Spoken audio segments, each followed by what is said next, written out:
We're going to find out what really happened behind closed doors today. Jason Momoa was born in August 1979, but everything around him was already broken before he could talk. They split up when he was only 6 months old. Joseph, his dad, was a painter from Hawaii. He grew up in a metal hut in Waianae with almost nothing. Connie, his mother, was from an Iowa small white town. As a shooter, their lives were very different from each other. In Iowa, Joseph couldn't get used to life, and in Hawaii, Connie couldn't settle down.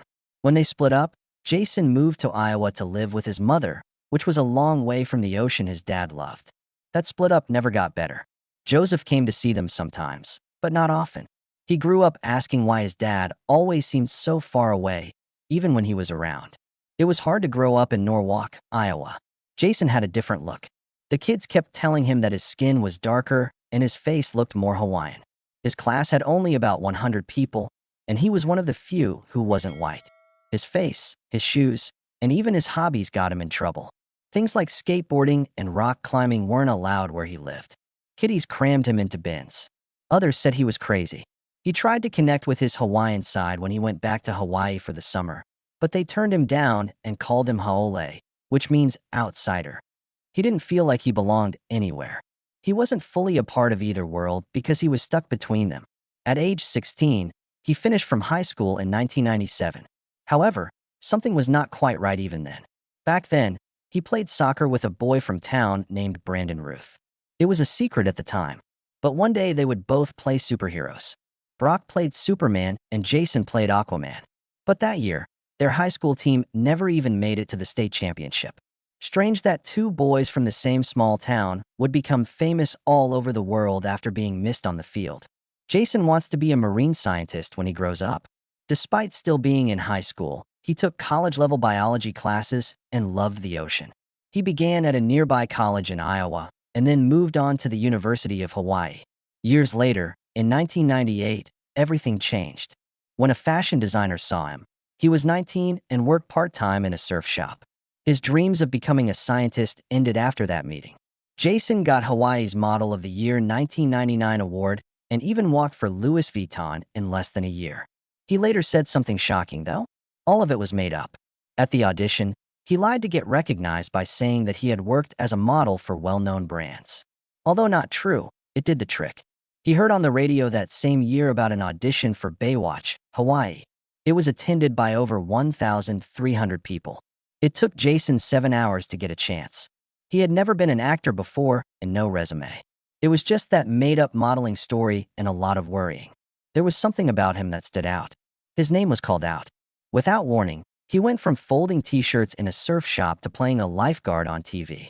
Even though he was scared and kept forgetting his lines, he stayed on the show from 1999 to 2001 and worked on his famous body. Bad things happened after Baywatch stopped, though. Almost no money. He moved to Los Angeles. There were no agents who would take him on.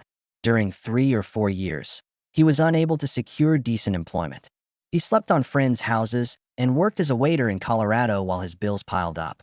After helping him in the past, that Baywatch title now hurt him.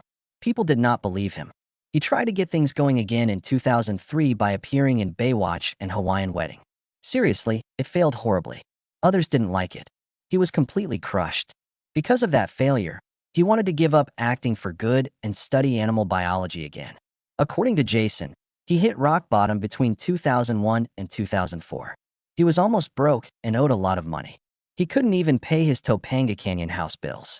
He worked any job he could get to stay alive. He was only able to keep going because of a small part in the 2004 show North Shore.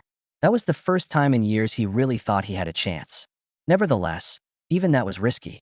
In 2007, he accidentally broke his leash while surfing at Piai, a spot famous for big waves. It was almost a mile from land where he was stuck. He lost the ability to move his arms. He worried that he would drown. Luckily, he got back. He remembered that moment, though. He thought that North Shore would be his big break. Unfortunately, it didn't last. About $2 million were spent on each show. The show cost more than $40 million to make. Just the fake hotel set cost $1 million. However, the scores were poor. There were only 21 episodes of the show before it died in 2005. It left off on a cliffhanger that was never addressed. Jason was in the comedy Johnson Family Vacation that same year. Despite being his first movie part, it didn't help him much. They kept casting him as the big Hawaiian guy, never as a real actor. Jason changed himself because he was sick of playing the same parts over and over again. Brazilian Jiu-Jitsu was the first thing he learned. His workouts were really tough. The plan he followed was called the AR-7 scheme. 7 sets of 7 reps, with 7 seconds of rest between each set. His workouts happened almost every day, sometimes 3 times. The chest was worked on Mondays, the back on Tuesdays, the legs on Wednesdays, the core on Thursdays, and the arms and shoulders on Fridays. He only had time off on the weekends. I heard him a lot while training, but he kept going. He planned to get ready for a bigger thing. It paid off in the end, but North Shore was a disaster for the network in the beginning. Fox was taking a big risk when they started showing the show in the summer of 2004 instead of playing old episodes. They thought that the Hawaiian setting would spark people's interest. It didn't assist. The show's name even changed a few times before they decided on North Shore. Even though it cost a lot of money and had a Hawaiian cast and team, it couldn't get people to watch. Other networks also stopped putting on big shows in Hawaii after it didn't work out. In the beginning of 2005, Jason Momoa was only 25 years old and hadn't played many major parts yet. 44 episodes of Baywatch Hawaii and 21 episodes of North Shore were his work. Others did not know his name, though. While on Stargate Atlantis in Season 2 as Ronan Dex, that changed. He was 6 feet 5 inches, physically striking, but the shocking part was that he had no martial arts background. Still, he told the crew he didn't want stunt doubles. He wanted to learn everything himself. So for months, he trained with stunt coordinator James Bamford, learning sword fighting and close combat. He bruised his ribs so badly during sword practice he could barely breathe. But he kept it secret because he was afraid of losing the role. By the end of that season, even the crew couldn't believe this was the same guy who once modeled for magazines. He didn't just look like a warrior. He fought like one. Then came the Setita episode in 2006. It was one of the most brutal episodes of the entire show. His character, Ronan, was tortured by the Wraith and forced to become a runner again. Momoa didn't just act the pain. He wanted to feel it. He refused to use padding. He skipped breaks. He shot for 14 hours straight. At the end of the day, he collapsed from exhaustion. The crew thought he was acting, but then he passed out for real. Paramedics were called, and the set shut down for 2 days. People started whispering that Jason wasn't just intense, he was dangerous in how far he'd go for a scene. His co-star, Joe Flanagan, later said Jason was brilliantly unhinged. But behind that intensity, there were constant fights. In interviews between 2007 and 2008, Jason said he made up about 40% of Ronan's sounds. Grunts, growls, warrior-like breaths. All inspired by his Hawaiian grandfather. The writers didn't like it. One of the producers, Robert C. Cooper, wanted Ronan to speak more. Jason argued back. Ronan had been alone for 7 years. He wasn't supposed to talk much. He was a man of silence and action. When writers pushed for wordy scripts, Jason refused. He said they were trying to turn his character into a chatty tour guide. The tension got so bad, Jason threatened to quit the show unless they stopped watering down Ronan's backstory. In the end, they gave him more freedom. Offset, things weren't smooth either. In 2007, Jason started dating someone who worked with a guest director. But his wild lifestyle, partying, gaming all night, showing up tired to set, started affecting his performance. During early episodes of Season 4, he was so off that it took multiple takes to finish scenes. David Hewlett, another actor on the show, called him out. They even had a public fight. Jason later joked that he liked everyone on set except David Hewlett. Their relationship didn't last, and the crew had to change shooting times just to work around his hangovers. Production costs went up by nearly $50,000 in overtime because of him. Things only calmed down when Jason met Lisa Bonet later that year. She gave him a serious warning: change or lose everything. But even after Stargate Atlantis ended in 2008, things didn't get easier. Jason had earned about $30,000 per episode, but by 2009, he was broke. He'd spent too much, managed his money poorly, and had no backup plan. He had to borrow $15,000 from his mom just to pay for headshots and go to auditions. At 29, he moved back into his childhood bedroom in Iowa and slept on a twin bed. He considered going back to modeling. He even thought about doing soap operas, something he swore he'd never do. For weeks, he lived on ramen noodles. He couldn't even afford gas to drive to auditions. His mom had to co-sign his apartment lease in Los Angeles because his credit was ruined. In 2009, everything changed because of one bold move. Jason went to his Game of Thrones audition not knowing much about the books. The script barely had any lines for Khal Drogo, so he asked if he could try something different. Then, without warning, he performed a traditional Maori haka. It was loud, fierce, and terrifying. The casting directors froze. They didn't know what to say. Then they asked him to come back and do it again for the camera. That moment landed him the role that would change his life. But again, he went too far. In 2011, during Game of Thrones filming, he acted out a rage scene that wasn't even in the script and ended up breaking his stuntman's arm. Production stopped for 2 days. That wasn't the first time he got hurt or hurt someone else. In 2018, on the set of Braven, a fight scene left him unconscious. He had to be hospitalized with head trauma. He never liked using CGI or body doubles.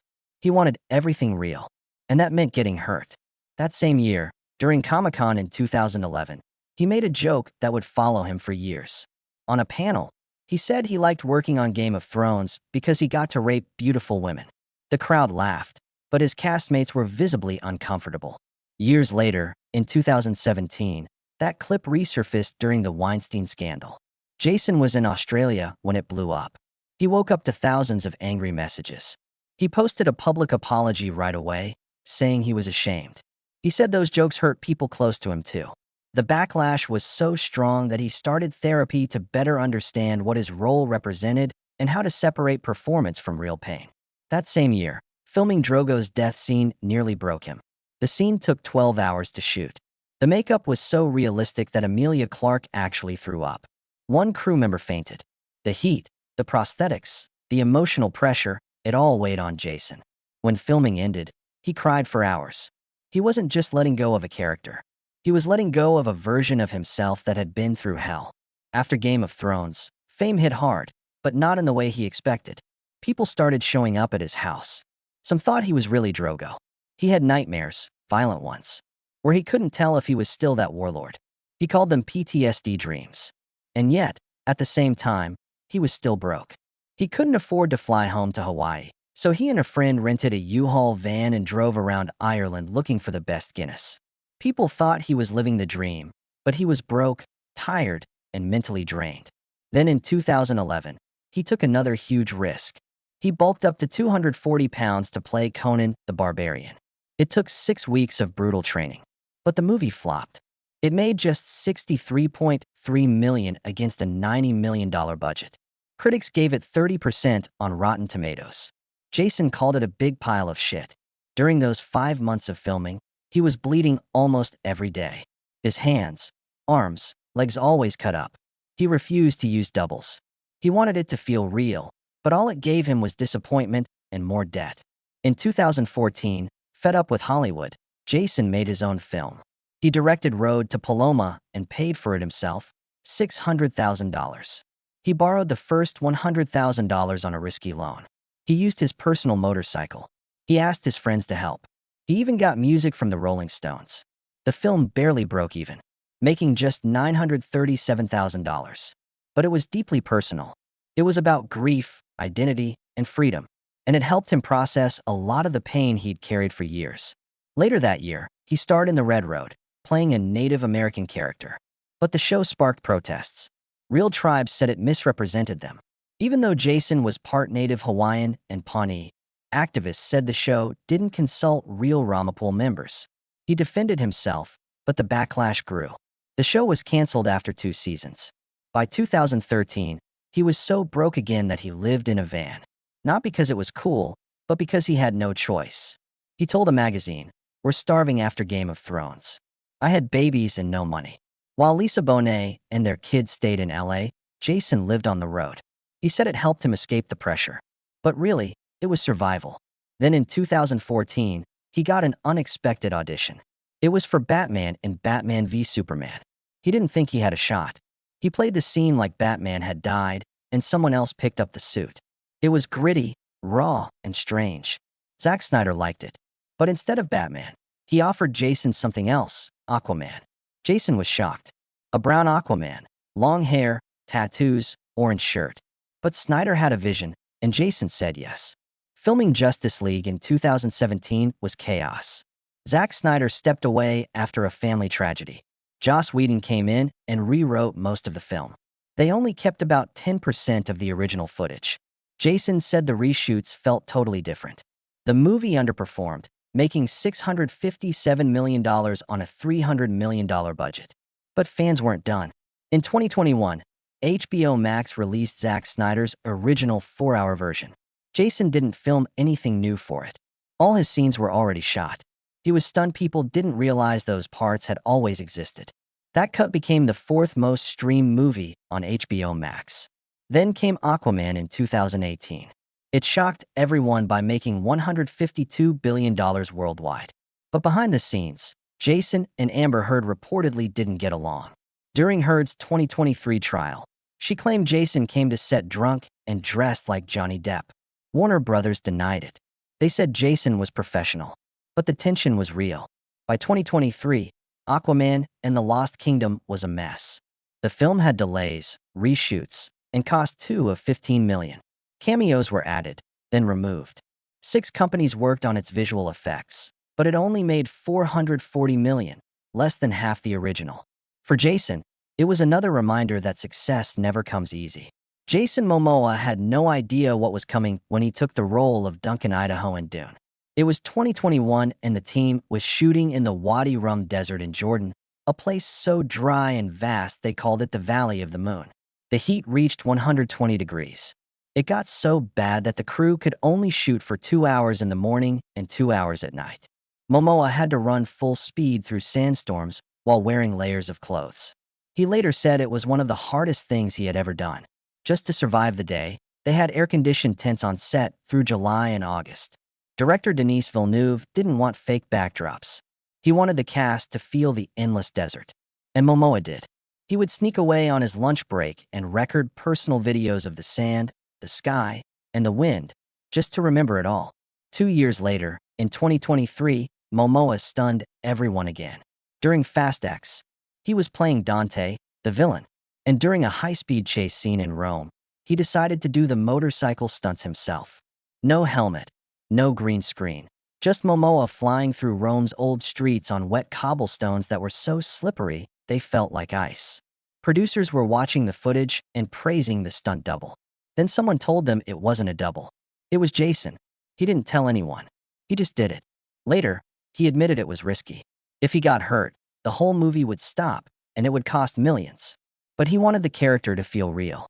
That's what made Dante stand out. But it wasn't all action and hero moments. Back in 2016, a very different side of Momoa appeared at the Venice Film Festival. He walked the red carpet for a film called The Bad Batch, playing a terrifying character named Miami Man. It was a low-budget dystopian thriller, filmed in the deserts of California with just $6 million. He acted alongside Keanu Reeves and Jim Carrey. The film was full of silence, dust, and danger. Momoa played a cannibal. His character hunted people. It was shocking to see Aquaman like that. But critics said it proved something. He wasn't just a muscle-bound superhero. He could play dark. He could go strange. And that would help shape his next moves. One of those moves was a quiet film called Braven. It came out in 2018. The work started back in December 2015. It was winter in Newfoundland, Canada, and it was brutal. Momoa co-produced the film. He wasn't just acting. He was helping build it. Snow and cold made every scene tough. The wind cut into the skin. But Momoa pushed through, playing a simple man trying to save his family from drug smugglers in the mountains. The movie didn't have the budget of a Marvel film, but it got good reviews. A 77% rating on Rotten Tomatoes proved he could carry a movie without special effects. Then came something completely different.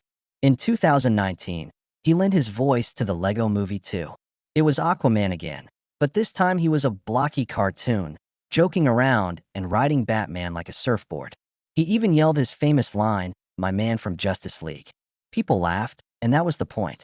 He didn't take himself too seriously. He was ready to make fun of his own image. And he was good at it. But then came trouble. In September 2024, a storm broke out online. Valkyrie, a famous YouTuber and Twitch star, had filmed a cameo for the Minecraft movie in New Zealand. She said Momoa screamed at crew members late one night. She said it was hard to watch. Drama Alert posted it on September 14th, and it exploded. Suddenly, Jock Me Too was trending again.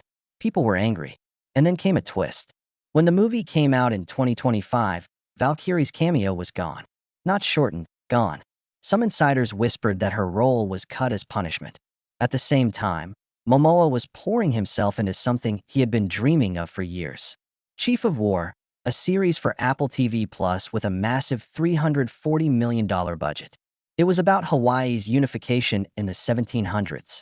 It was Momoa's culture, his ancestors. He played Kana, a warrior. He wasn't just the star. He was also the co-creator and later directed the final episode. But problems hit. In 2024, there were budget fights. Some argued about hiring cultural advisors. Filming was paused. They had to leave Hawaii and finish in New Zealand. Many native Hawaiians were upset. This was their story. Why wasn't it filmed at home? Later, it came out that the full cost, including post-production, might have reached $575 million. If true, it could be the most expensive show ever made. Momoa still kept going. At the end of 2024, on December 30th, he posted 2 words on Instagram. They called. It was the official start of something he had dreamed of for years, playing Lobo in Supergirl, Woman of Tomorrow, a wild, brutal anti-hero from the DC world. He had always loved comics, and Lobo was his favorite. He had even said, "Hello, it's the perfect role." But this role wouldn't be clean. Lobo is violent. The early script drafts were so intense that Warner Brothers started worrying about the PG-13 rating. Still, the film was set for June 26, 2026. Momoa was finally stepping into the kind of character he had loved since childhood. Meanwhile, another project was causing whispers. Animal Friends. It was a road trip movie with Ryan Reynolds and Aubrey Plaza. Part animation, part live action. They finished filming in Bulgaria in 2024. But the script leaked in early 2025. People were stunned. The humor was raw, maybe too raw. The jokes were dirty. Studio heads panicked. It was supposed to come out in October 2025. Then it was delayed. First to August, then again to May 1st, 2026. No one said why, but people guessed it had to do with protecting Momoa's family-friendly image. And just when fans thought they'd seen it all, a strange scam appeared. In November 2024, fake ads started appearing promising people they could invest in Hawaiian real estate with Jason Momoa. He had nothing to do with it. He immediately spoke out saying the ads were lies. But then he did something unexpected. He revealed that in 2024, he had donated $12 million to protect native Hawaiian lands. He also reminded people that in 2023, he became a UN advocate for life below water. His company, Mananalu, had been giving money to clean oceans, and he wasn't just giving cash. He was showing up at protests, fighting to stop construction on sacred Hawaiian lands. Then came the stories about his personal life. He had met Lisa Bonet in 2005. By July 2007, their daughter Lola was born. In December 2008, their son, Nakoa Wolf, arrived. They married quietly on October 7, 2017. But exactly 3 years later, on October 7, 2020, they separated. They kept it hidden for over a year. Lisa finally filed for divorce on January 8, 2024. No money was requested, no court battle. It ended in a single day. The papers revealed they'd been living apart since 2020. Momoa asked for joint custody. By then, Lola was 16 and Nakoa Wolf was 15. And then came Isa Gonzalez. Just a month after his split with Lisa went public, he was seen with Isa in February 2022. By May, they were official, but it didn't last. In June, they broke up. Isa struggled with his lifestyle. He was always on the move. She wanted structure. They tried again in July, but never fully got back together. By 2023, she had moved on with NBA star Ben Simmons. Then another storm hit.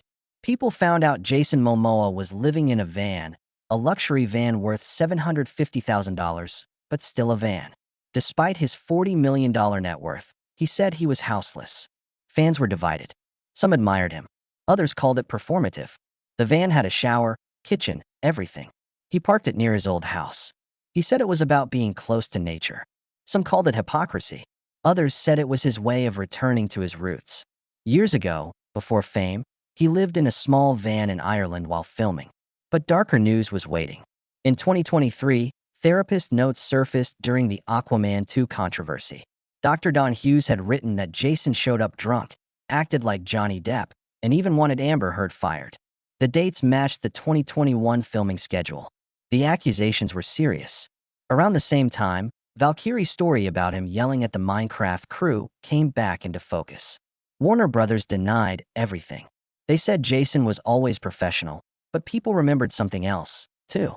Back in 2011, he had joked during a panel that his role in Game of Thrones involved getting to rape beautiful women. He had apologized.